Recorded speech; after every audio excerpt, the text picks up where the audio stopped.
Hey everybody, Sean Newman from Queen City Music Studios here, and I've got your quick guitar tip of the day. We're talking about simple country bends and how to do them.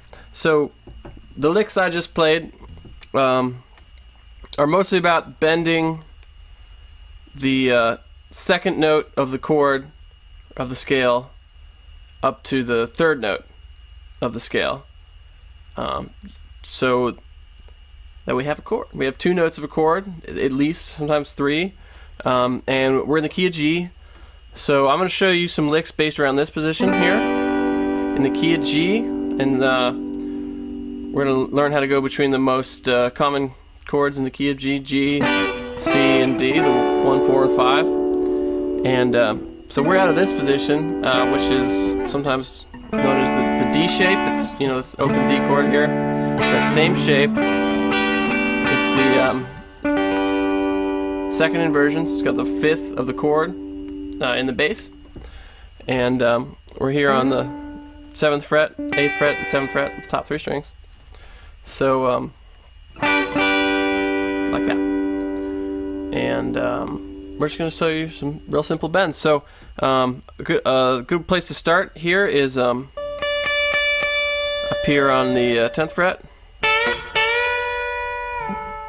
So we're taking the A note here on the A note on the B string, the second note of the G scale, and bending it up to the third, and we're holding down.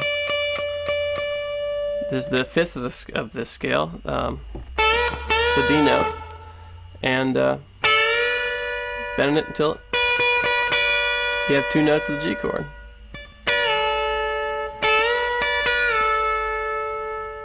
Like that.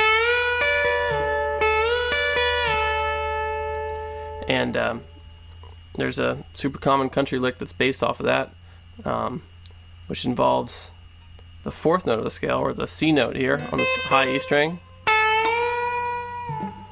And it's you're kind of rocking between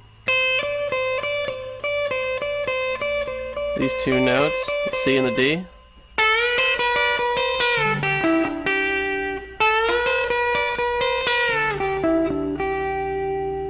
And those last notes are, and then we're just doing like that.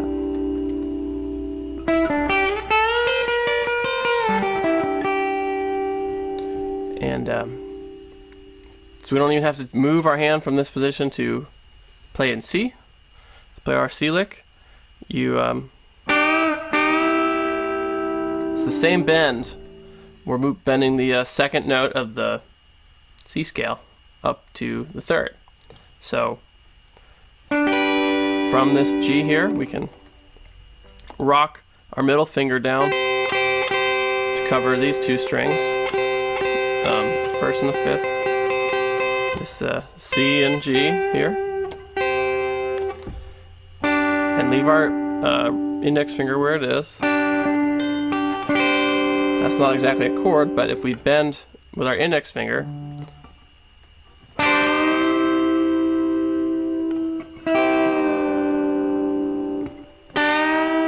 that becomes a chord, and then we can release it, unrock that middle finger there, and back to G.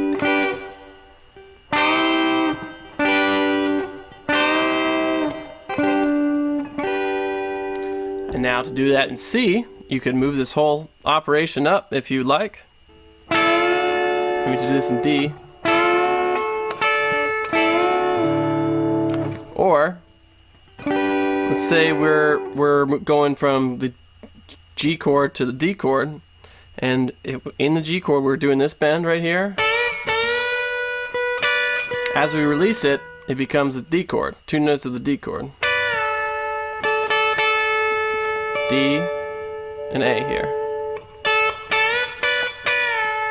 So say we're in G here, we play our C, and then you hear a D coming up next.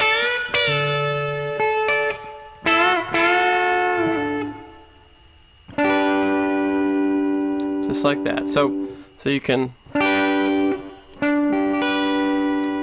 G chord, G bend here, C chord, back to G,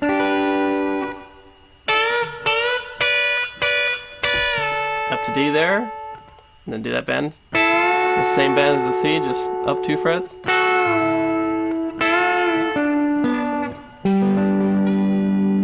There you go.